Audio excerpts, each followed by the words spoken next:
નમસ્કાર વિદ્યાર્થી મિત્રો, મારી યુટ્યુબ ચેનલ સંજય પટેલમાં આપ સૌનું હાર્દિક સ્વાગત છે.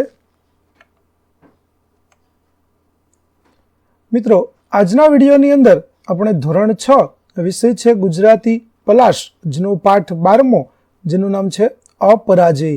આ પાઠની સમજૂતી અને સમજૂતી વિશે શીખવાના છીએ. વિદ્યાર્થી મિત્રો, જો તમે મારી ચેનલમાં નવા હોય તો મારી ચેનલને જરૂરથી સબસ્ક્રાઈબ કરો. વિડીયો સારો લાગે તો લાઇક કરો, શેર કરો અને બેલ નોટિફિકેશન ઓન કરો, જેથી મારા આગળના નવા વિડીયો પણ આપને મળતા રહે. તમે જ વિદ્યાર્થી મિત્રો આ પાઠની પીડીએફ જોવા માટે પ્લે સ્ટોરમાં જઈ અમારી એપ્લિકેશન વિશ્વગુરુ STD 1 થી 12 ગુજરાતી ડાઉનલોડ કરી તમારા મોબાઈલમાં ઇન્સ્ટોલ કરો. જે તમે શરૂ કરશો તો તમને આ પ્રકારે જોવા મળશે, જેમાં બધા ધોરણની અંદર ધોરણ બતાવશે. ધોરણ પસંદ કરશો એટલે વિષય બતાવશે, વિષય પસંદ કરશો એટલે પાઠ બતાવશે. જેમાં વિડીયો ઉપર ક્લિક કરશો તો વિડીયો જોવા મળશે અને PDF ઉપર ક્લિક કરશો તો તમને PDF જોવા મળશે.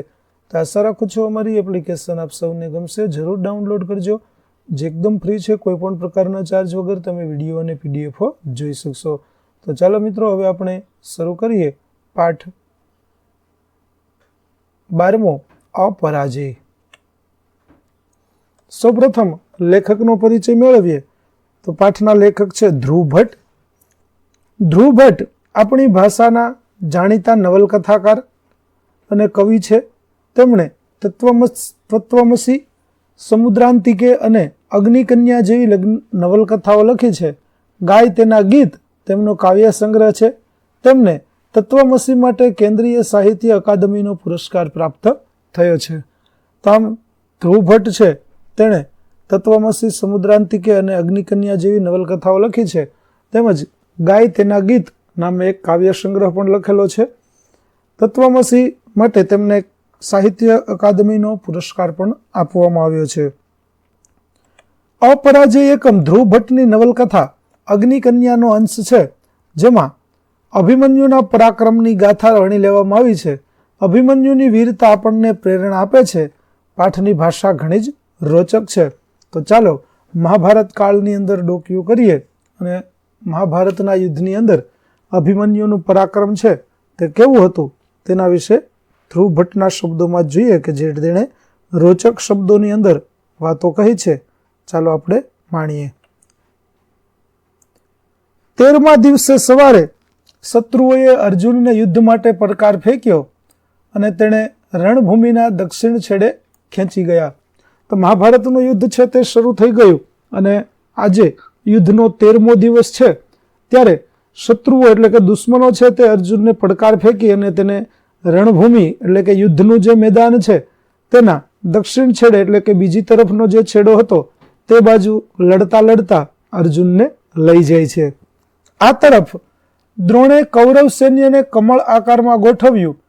તે જોઈને ધૃષ્ટદ્યુમ્નની ચિંતાનો પાર ન રહ્યો કે જો આ પદ્મવ્યૂહને ભેદી ન શકાય તો સાંજ સુધીમાં તો પાંડવ સૈન્યમાં મહાવિનાશ સર્જાય. તેણે પોતાની ચિંતા યુધિષ્ઠિર પાસે દર્શાવી. આ બાજુ ગુરુ દ્રોણ કે જે કૌરવ સેનામાં હતા, તેમણે તેના સૈન્યને કમળના આકારમાં ગોઠવ્યું. ત્યારે ધૃષ્ટદ્યુમ્ન કે જે પાંડવોની સેનાનો સેનાપતિ હતો, તેને ચિંતા થવા લાગે છે કે જો આ પદ્મવ્યૂહ છે તેને આપણે તોડી નહીં શકીએ તો પાંડવ સૈન્ય છે તેમાં મહાવિનાશ સર્જાશે. અને તેને કારણે તેણે પોતાની ચિંતા છે તે યુધિષ્ઠિરને કહી કે જો આપણે આ પદ્મવ્યૂહને નહીં તોડીએ તો આપણું સાંજ સુધીમાં આપણી હાર છે તે નક્કી છે. ત્યારે દ્રૌપદીએ આ વાત સાંભળી. તેણે કહ્યું, સુભદ્રા કહેતી હતી કે અભિમન્યુ પદ્મ ભેદી શકે, પાર્થે તેને આ વિદ્યા આપી છે. આ બધી વાત છે તે દ્રૌપદી સાંભળી રહી હતી. ત્યારે તેણે કહ્યું કે સુભદ્રા કહેતી હતી કે અભિમન્યુ પદ્મ ભેદી શકે. પદ્મ એટલે કમળ આકારનું જે સૈન્યની ગોઠવણી છે તે પદ્મવ્યૂહ છે તેને અભિમન્યુ તોડી શકે છે અને પાર્થ એટલે કે અર્જુને તેને આ વિદ્યા શીખવી છે. ત્યારે અભિમન્યુને બોલાવાયો. યુધિષ્ઠિર, ભીમ, સાત્યકી, ધૃષ્ટદ્યુમ્ન અને દ્રૌપદી ચર્ચા કરતા હતા. અભિમન્યુ આવ્યો. આપે મને બોલાવ્યો? તરુણ અભિમન્યુ ને છાતી સરસો ચાંપતા યુધિષ્ઠિરે કહ્યું કે હા બેટા, અમે જ તને બોલાવ્યો છે. દ્રોણે પદ્મવ્યૂહની રચના કરી છે અને તેને ભેદવાની શક્તિ અને આવડત શ્રી કૃષ્ણ, અર્જુન અને પ્રદ્યુમ્ન સિવાય કોઈનામાં હોય તો તે તારામાં છે. ત્યારે અભિમન્યુ છે તે બધાને મળે છે. યુધિષ્ઠિર છે તેણે કહ્યું કે બેટા, ગુરુ દ્રોણે પદ્મવ્યૂહની જે રચના કરી છે અને તે તોડવાની શક્તિ માત્ર 3 લોકો પાસે છે, કે જેમાં શ્રી કૃષ્ણ, અર્જુન અને પ્રદ્યુમ્ન એ 3ને જ આ પદ્મવ્યૂહ તોડતા આવડે છે. જ્યારે એક તારી પાસે આ શક્તિ છે. અભિમન્યુ થોડીક ક્ષણો મૌન સેવી રહ્યો. પછી શિબિરની બહાર નીકળીને કુરુસેનાનું નિરીક્ષણ કર્યું. સૈનિકોના ટોળા ધીરે ધીરે એક વિશાળ પદ્મ રૂપે ગોઠવાતા નજરે પડતા હતા. એક હાથ કમર પર રાખીને અભિમન્યુ આ મહાપદ્મને નિરખી રહ્યો. સવારનો તડકો આ કુમળા યોદ્ધાના ગૌરવર્ણને દીપાવતો હતો. આવી રીતે અભિમન્યુ થોડીક વાર માટે તો મૌન ધારણ કરે છે, કશું બોલતો નથી. પણ શિબિરની બહાર આવી કૌરવોની સેના, કુરુક્ષેનાનું નિરીક્ષણ એટલે કે જુએ છે. ત્યારે સૈનિકોના ટોળા છે તે ધીમે ધીમે એક વિશાળ પદ્મના સ્વરૂપમાં, કમળના સ્વરૂપમાં ગોઠવાતા હોય તેવું તેને નજરે પડે છે. ત્યારે અભિમન્યુએ કમર ઉપર હાથ રાખી અને આ મહાપદ્મને જોઈ રહ્યો છે. સવારનો તડકો આ કુમળા યોદ્ધાના ગૌરવ વર્ણને દીપાવતો હોય, ચમકાવતો હોય તે જોવા મળી રહ્યું છે. બધા અભિમન્યુની પાછળ જ શિબિરમાંથી બહાર આવ્યા. યુધિષ્ઠિર તરફ ફરતા અભિમન્યુએ કહ્યું, કાકાશ્રી, આ પદ્મ હું ભેદી શકીશ, પરંતુ મારા પદ્મ પ્રવેશ પછી જો તેની પાંખડીઓ બીડાઈ જાય તો પાંડવો એક મહારથી ગુમાવશે. અને પછી અભિમન્યુ હસે છે કે પોતે શિબિરમાંથી બહાર આવ્યો ત્યારે તેની સાથે સાથે બધા યોદ્ધાઓ છે તે પણ બહાર આવે છે. અને યુધિષ્ઠિર તરફ ફરતા અભિમન્યુ કહે છે કે આ કમળ વ્યૂહને તો હું ભેદી શકીશ, પરંતુ મારા પદ્મ પ્રવેશ પછી, એટલે કે હું કમળ વ્યૂહની અંદર દાખલ થઈ જાઉં ત્યાર પછી તેની પાંખડીઓ જો બીડાઈ જાય, એટલે કે અંદર આવવા માટેનો રસ્તો છે તે જો બંધ થઈ જશે તો પાંડવો એક મહારથી ગુમાવશે. એટલે કે તો હું બહાર નીકળી શકીશ નહીં. કારણ કે અભિમન્યુને પદ્મની અંદર પ્રવેશ કરતા આવડતું હતું, તેમાંથી બહાર કેવી રીતે નીકળવું તે આવડતું ન હતું. એટલા માટે કહે છે કે જો પાંખડીઓ બંધ થઈ જશે તો તમે એક મહારથી ગુમાવશો. ભીમ અભિમન્યુ પાસે આવ્યો અને કહ્યું કે અમે તને ઘેરાવા નહીં દઈએ, બધા મહારથીઓ તારી સાથે જ રહીશું. એક વખત તું પદ્મવ્યૂહને તોડે તે સાથે જ અમે અંદર ધસી જઈને બધું વેર વિખેર કરી નાખશું. ત્યારે ભીમ અભિમન્યુને આત્મવિશ્વાસ અપાવે છે કે અમે તને ઘેરાવા નહીં દઈએ, દુશ્મનો તને ઘેરી નહીં શકે, અમે બધા મહારથીઓ તારી સાથે જ રહેશું. એક વખત તું પદ્મવ્યૂહ તોડી દે, પછી અંદર જઈને અમે આખી સેનાને વેર વિખેર કરી દઈશું. અભિમન્યુ એક ડગલું આગળ આવ્યો અને ભીમની આંખોમાં આંખો પરોવીને તેણે કહ્યું કે એવું થઈ શકશે કે કેમ તે વિશે વિચારવું હું છોડી દઉં છું. પછી ધૃષ્ટદ્યુમ્ન તરફ ફરીને કહ્યું કે મામા, આજ્ઞા આપો, હવે સમય થઈ ગયો છે. રથમાં બેસવા જતા અભિમન્યુએ દ્રૌપદીએ વહાલથી પાસે લીધો અને તેના કપાળે ચૂમી ભરી અને તેને વિદાય આપે છે. આવી રીતે અભિમન્યુ છે તે પદ્મવ્યૂહની અંદર લડવા માટે તૈયાર થાય છે. ત્યારે તે ભીમની આંખોમાં આંખો પરોવીને કહે છે કે જે થશે તે હવે જોયું જશે, હું તેના વિશે વિચારતો નથી. ત્યારે તેના મામા ધૃષ્ટદ્યુમ્ન છે તેની પાસેથી પણ આજ્ઞા મેળવી અને અભિમન્યુ છે તે રથમાં બેસવા માટે તૈયાર થાય છે. ત્યારે દ્રૌપદી પણ તેને વિદાય આપે છે. અભિમન્યુ રથમાં સવાર થયો કે સારથીએ તેને કહ્યું કે કુમાર, દ્રોણને હું જાણું છું, તે નિયમ વિરુદ્ધ યુદ્ધ કરશે. આપે આપના પિતાશ્રીની આજ્ઞા લીધી હોત તો સારું હતું. ત્યારે અભિમન્યુના રથનો સારથી, જે રથ ચલાવનાર હતો, તે કહે છે કે હું દ્રોણને ઓળખું છું કે તેઓ નિયમ વિરુદ્ધ પણ યુદ્ધ કરતા અચકાશે નહીં. માટે જો તમે તમારા પિતાશ્રી એટલે કે અર્જુનની જો આજ્ઞા લીધી હોત તો સારું રહેત. ત્યારે અભિમન્યુ કહે છે કે મેં મારી મોટી માના આશીર્વાદ લઈ લીધા છે. અભિમન્યુ રથના આગળના ભાગે નમીને પોતાના સારથીની પીઠ થાબડતા બોલ્યો, સુમિત્ર, કદાચ આજે સાંજે હું મારી મોટી માને ચરણે વંદન કરવા પાછો ન ફરું, પરંતુ હવે એ વિચારવાનો સમય નથી. હું અર્જુન અને સુભદ્રાનો પુત્ર છું, શ્રી કૃષ્ણનો ભાણેજ અને ઉત્તરાનો પતિ છું. ભય પામવાનું હું શીખ્યો જ નથી. રથને સીધો જ પદ્મની વચ્ચોવચ્ચ દોડાવી જા. એક જ રથ વડે હું પદ્મના 8 ભાગ ન કરી નાખું તો હું સુભદ્રાના પેટે જન્મ્યો ન હતો એમ માનજે. આમ અભિમન્યુ છે તે માતાના આશીર્વાદ લઈ અને જાય છે અને કહે છે કે મેં મારી મોટી માના આશીર્વાદ લીધા છે, હવે કોઈના આશીર્વાદ લેવાની જરૂર નથી. ત્યારે અભિમન્યુ રથના આગળના ભાગ પર જે સારથી બેઠો હતો તેને પીઠ થાબડતા તેને શાબાશી આપતા કહે છે કે આજે હું મારી માતાને ચરણ વંદન કરવા કદાચ સાંજે પાછો ન ફરું, પરંતુ એ વિચારવાનો હવે સમય નથી.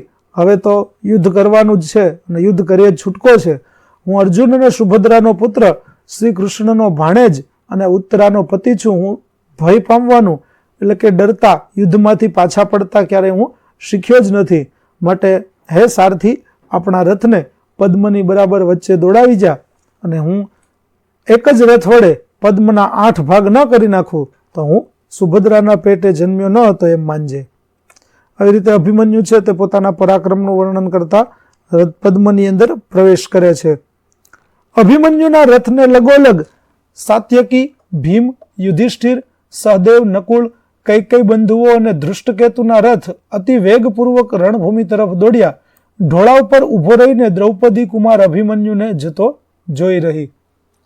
આવી રીતે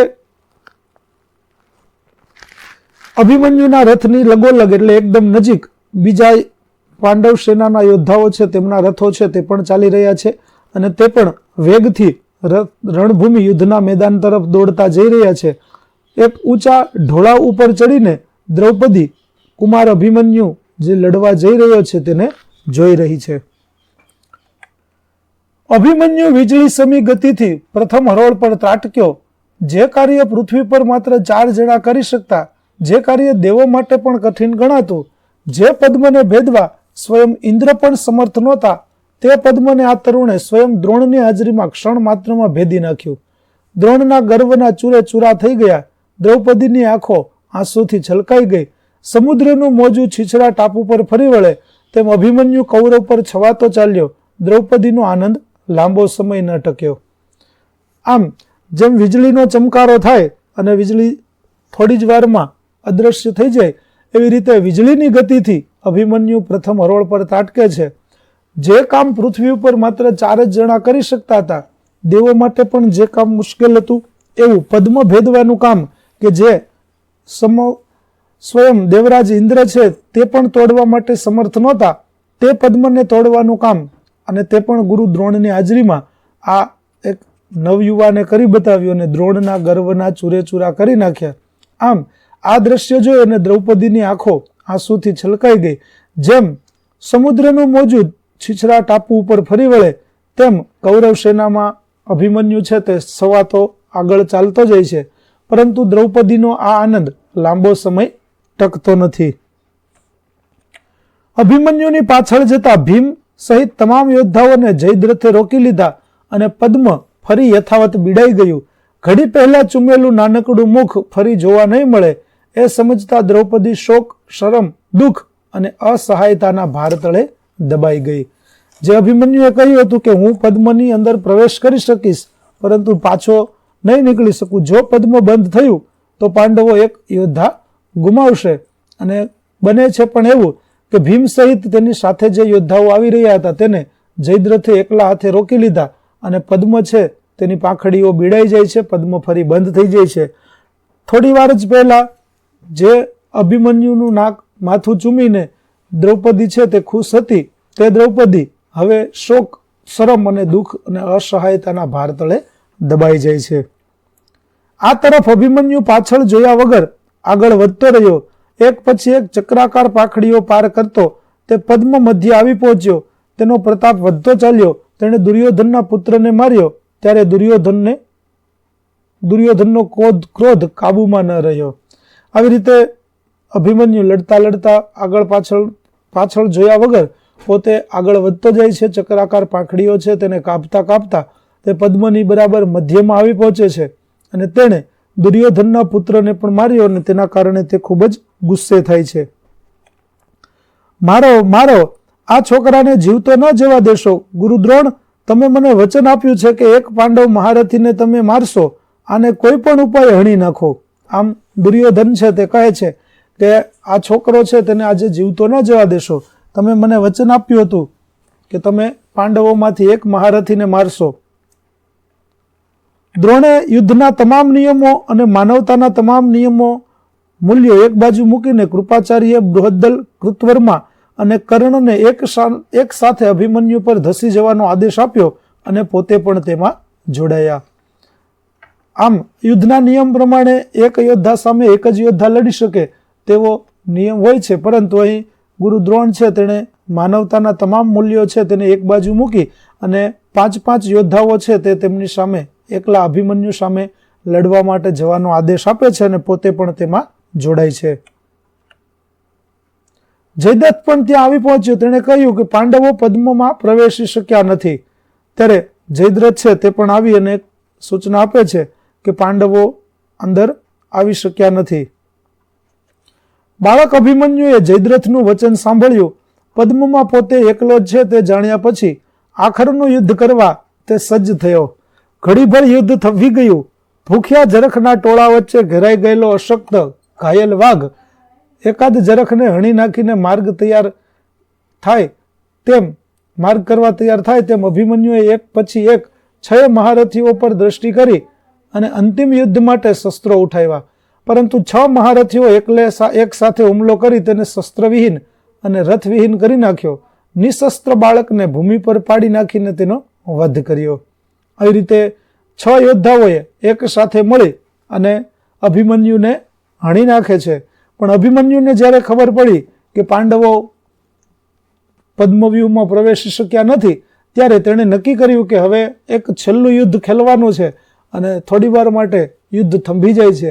જાણે કે જરખના ટોળાની અંદર ઘાયલ થયેલો વાઘ છે તે પોતાનો માર્ગ શોધી રહ્યો હોય અને એક પછી એક જરખને મારી અને જેમ પોતે બહાર નીકળવા માટે પ્રયત્ન કરે તેવી રીતે અભિમન્યુએ પણ એક પછી એક 6 મહારથીઓ પર દ્રષ્ટિ કરી અને અંતિમ યુદ્ધ માટે શસ્ત્ર ઉઠાવ્યા.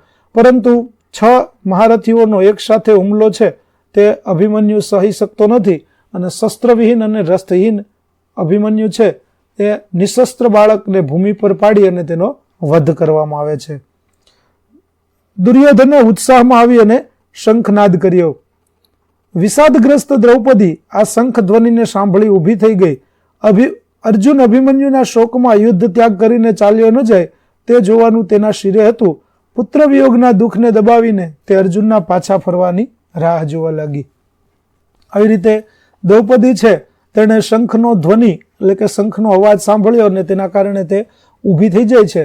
અર્જુન અભિમન્યુના મૃત્યુના શોકમાં યુદ્ધ કરવાનું છોડી ન દે એટલા માટે આ બધું જોવાની જવાબદારી છે. પુત્ર વિયોગના દુઃખમાં અર્જુન છે તે જો યુદ્ધ છોડી દેશે તો યુદ્ધમાં વિજય નહીં મળે. માટે અર્જુનને સંભાળવાની જવાબદારી છે તે દ્રૌપદીની હતી અને તે અર્જુનના પાછા ફરવાની રાહ જોવા લાગે છે. દક્ષિણના યુદ્ધમાંથી સામેથી પાછા ફરતા અર્જુને પદ્મ વિખરાતું જોયું. પદ્મવ્યૂહની રચના કરાઈ હતી તે જાણતા જ તેને ફાળ પડી. તે ઉતાવળે પગલે શિબિરમાં પ્રવેશ્યો. તમામ પાંડવો વચ્ચે અભિમન્યુને ન જોતા તે સમજી ગયો કે અભિમન્યુ ક્યાં છે. આવી રીતે દક્ષિણમાંથી સાંજ પડતા યુદ્ધમાંથી અર્જુન છે તે પાછો ફરે છે ત્યારે પદ્મ જેની રચના થઈ હતી તે વિખરાયેલું જોવા મળ્યું અને પદ્મવ્યૂહ જોયા પછી તેને ફાળ પડે છે કે નક્કી પદ્મવ્યૂહમાં આજે અભિમન્યુએ પ્રવેશ કર્યો હશે. ત્યારે તે ઉતાવળા પગલે પોતાની શિબિરમાં પ્રવેશ કરે છે અને બધા પાંડવોની વચ્ચે તેણે અભિમન્યુને ન જોયો ત્યારે તેને ખ્યાલ આવી ગયો કે અભિમન્યુ ક્યાં છે. યુધિષ્ઠિર મોટા અવાજે રડી પડ્યા, પાર્થ, અમે તારા પુત્રના હત્યારા છીએ. અમે તેને વચન આપ્યું હતું કે અમે તેની પાછળ ચક્રવ્યૂહમાં ધસી જઈશું, પરંતુ જયદ્રથ તેઓ આગળ બોલી ન શક્યા. ભીમ દુઃખ અને ક્રોધથી પાગલ થઈને પોતાના કેશ ખેંચતો રડતો હતો. આવી રીતે યુધિષ્ઠિર છે તે પાર્થ એટલે કે અર્જુનને સમાચાર આપે છે કે અમે તારા પુત્રના હત્યારા છીએ, કે અમે તેને વચન આપ્યું હતું કે અમે તેની પાછળ જ પદ્મવ્યૂહમાં પ્રવેશ કરી જઈશું, પરંતુ જયદ્રથે અમને બધાને રોકી લીધા અને અમે પ્રવેશ કરી શક્યા નહીં. ભીમ પણ દુઃખ અને ક્રોધથી પાગલ થતો પોતાના કેશ એટલે કે વાળ ખેંચી રહ્યો હતો. શ્રી કૃષ્ણ શિબિરના દ્વારમાં જ શાંત અને નિશ્ચલ ઊભા રહ્યા. શ્રી કૃષ્ણ છે તે પણ શિબિરના દરવાજા ઉપર શાંતિથી ઊભા આ દ્રશ્ય જોઈ રહ્યા હતા. અર્જુનની આંખો સૂકી થઈ ગઈ. તે મૂઢ, હતાશ અને શોકમય થઈ નિશબ્દ બની ઊભો રહ્યો. તેના હોઠ સહેજ હલ્યા. તે કંઈ બોલે તે પહેલા દ્રૌપદી જળપાત્ર લઈને તેની પાસે આવે છે. આવી રીતે અભિમન્યુના મૃત્યુના સમાચાર સાંભળી અર્જુનને પણ ખૂબ જ દુઃખ થાય છે અને તે મૂઢ, હતાશ અને શોકમય બની જાય છે. નિશબ્દ બની ઊભો રહે છે, કશું બોલતો નથી. તેના હોઠ સહેજ હલે છે. ત્યાં જ દ્રૌપદી જળપાત્ર એટલે કે પાણી લાવે છે અને તેની પાસે આવે છે. પાર્થ તેણે અર્જુનને ઢંઢોળ્યો અને તેના હાથમાં જળપાત્ર આપતા બોલી, આવતીકાલે જયદ્રથ, ધર્મરાજ, યુધિષ્ઠિર, ઇન્દ્ર કે સ્વયં શ્રી કૃષ્ણના શરણમાં જાય તો પણ પાર્થ સૂર્યાસ્ત પહેલા તેનો વધ કરશે. ત્યારે અર્જુન છે તેને દ્રૌપદી કહે છે કે હે પાર્થ, આવતીકાલે જયદ્રથ ગમે તે કરે, કદાચ તે ધર્મરાજ, યુધિષ્ઠિર, ઇન્દ્ર કે સ્વયં શ્રી કૃષ્ણના શરણમાં જાય તો પણ આવતીકાલના સૂર્યાસ્ત પહેલા જયદ્રથનો વધ છે તે તારે કરવાનો છે. ત્યારે અર્જુનનું રોમ રોમ સળગી ઉઠ્યું. દ્રૌપદીના હાથમાંથી જળ લેતા તેણે કહ્યું, યાજ્ઞસેની, હું તેમ કરીશ અને જો હું તેમ ન કરું તો આવતીકાલે રાત્રે જાતે ચિતા ખડકીને તેમાં બળી મરીશ. ભૂમિ પર જળ પડવા દઈને અર્જુને પ્રતિજ્ઞા કરી અને સ્થિર પગલે બહાર ચાલ્યો ગયો. શ્રી કૃષ્ણ તેને પોતાની શિબિર પર લઈ ગયા. આવી રીતે અર્જુન છે તેણે પોતાના હાથમાં પાણી લઈ અને જયદ્રથને મારવાની પ્રતિજ્ઞા કરે છે અને યાજ્ઞસેની, હું તેમ જ કરીશ. યાજ્ઞસેની એ દ્રૌપદીનું એક નામ છે અને તેને કહે છે કે જો હું કાલે જયદ્રથને ન મારી શકું તો કાલે રાત્રે પોતાની ચિતા હું જાતે ખડકી અને બળી મરીશ. આમ જમીન ઉપર તેણે પાણી રેડી અને પ્રતિજ્ઞા લીધી અને સ્થિર પગલે તે બહાર ચાલે છે. ત્યારે શ્રી કૃષ્ણ પણ તેમની સાથે શિબિરમાં લઈ જાય છે. આમ જેમ કમળમાં ભમરો પ્રવેશ કરે અને રાત્રે તેની પાંખડીઓ ધીરે ધીરે બીડાઈ જાય, તેમ મહાભારતમાં રચાયેલા આ વ્યૂહમાં યોદ્ધા તેમાં પ્રવેશે અને તે બીડાઈ જાય તેવી રચનાને પદ્મવ્યૂહ કે ચક્રવ્યૂહ કહેવામાં આવે છે.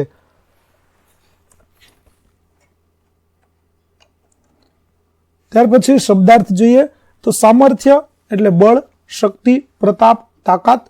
શિબિર એટલે તંબુ જેમાં લશ્કરી સૈનિકોને રોકાવા માટેની જગ્યા હોય. મહારથી એટલે મોટો લડવૈયો, યુદ્ધમાં કુશળ. ચક્રાકાર એટલે ચક્ર જેવા આકારનું. માનવતા એટલે મનુષ્યપણું, માણસાઈ. વિષાદગ્રસ્ત એટલે શોકમાં પડેલું. પુત્ર વિયોગ એટલે પુત્ર ગુમાવ્યાનું દુઃખ. શિરે હોવું, માથે હોવું. મૂઢ એટલે મૂર્ખ, ઠોઠ. નિશબ્દ એટલે શાંત, શબ્દ વિનાનું. ધાવવું એટલે ધસી જવું, જેમાં સંસ્કૃત ક્રિયાપદ ધાવ એટલે કે દોડવું પરથી આવ્યો છે શબ્દ. અને નિશ્ચલ એટલે સ્થિર. ત્યાર પછી કેટલાક રૂઢિપ્રયોગો છે જેમાં ભભૂકી ઉઠવું એટલે સળગી ઉઠવું. મૌન સેવવું એટલે મૂંગું રહેવું, ચૂપ રહેવું. આંખોમાં આંખો પરોવવી એટલે એકબીજાની સામે એક ધારું જોવું. રોમ રોમ સળગી ઉઠવું એટલે ખૂબ જ ગુસ્સે થવું. જ્યારે શબ્દ સમૂહ માટે એક શબ્દ હરાવી ન શકાય તેવું તો અપરાજય અને જેનો ઈલાજ ન હોય તેવું અસાધ્ય. તો વિદ્યાર્થી મિત્રો, અહીં આપણો પાઠ 12 અપરાજયની સમજૂતી છે તે પૂરી થાય છે. આગળના પાઠની સમજૂતી મેળવવા માટે મારી ચેનલને જરૂરથી સબસ્ક્રાઇબ કરો. તેમજ પીડીએફ જોવા, આ પાઠના સ્વાધ્યાયની પીડીએફ જોવા પ્લે સ્ટોરમાંથી અમારી એપ્લિકેશન વિશ્વગુરુ STD 1-12 ગુજરાતી ડાઉનલોડ કરો, જેમાં આપને તમામ પાઠના સ્વાધ્યાય સોલ્યુશન, સ્વાધ્યાય પોથી સોલ્યુશનના વિડીયો અને પીડીએફો મળી રહેશે. ફરી મળીશું નવા વિડીયો સાથે. ત્યાં સુધી આવજો.